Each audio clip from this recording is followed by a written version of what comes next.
Hi అండి, welcome to our channel. ఈ రోజు అండి నేను శారీస్ వచ్చేసి చూడండి సాఫ్ట్ జార్జెట్ అండి. క్లాత్ అయితే మాత్రం సింప్లీ సూపర్ అండి.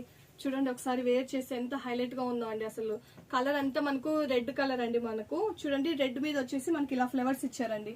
చాలా బాగున్నాయండి. అసలు ఫ్లవర్స్ అయితే మొత్తం ఇలా వస్తాయి అనమాట. మనకు పైన వచ్చేసి మనకి ఇలా స్మాల్ బార్డర్ వస్తుందండి. పైన ఈ విధంగా స్మాల్ బార్డర్ వస్తుంది. శారీ మొత్తం కూడా మనకి ఇలా వస్తుందండి. కింది వైపుకి వచ్చేసి బిగ్ బార్డర్ ఇచ్చారనమాట. దీనికి బ్లౌజ్ పళ్ళు వచ్చేసేసి పళ్ళు ఈ విధంగా వస్తుందండి. మనకు చూడండి పళ్ళు వచ్చి ఈ విధంగా వస్తుంది అనమాట. మనకు బ్లౌజ్ వచ్చేసేసి రన్నింగ్ అండి, రెడ్ కలర్ అనమాట. బార్డర్ హ్యాండ్స్ అనమాట. దీని ప్రైస్ వచ్చేసి మనకు 850 రూపీస్ అండి. ఇందులో కలర్ కాంబినేషన్స్ ఉన్నాయి, చూపిస్తాం. ఇందులో కలర్స్ చూడండి ఈ విధంగా ఉన్నాయన్నమాట. మనకు చూడండి కలర్స్ చూడండి ఎంత హైలైట్ గా ఉందో అండి. అసలు సింపుల్ సూపర్ అనమాట. ఈ విధంగా వస్తుందండి. మనకు బ్లౌజ్ వచ్చేసి రన్నింగ్ ప్లెయిన్ వస్తుంది అనమాట. ఇందులో ఈ నెక్స్ట్ కలర్ ఎల్లో కలరు, ఇది యాష్ అండి, లైట్ కలరు, లైట్ గ్రీన్ అనమాట. సింప్లీ సూపర్ అండి. ఈ శారీస్ మీకు కావాలంటే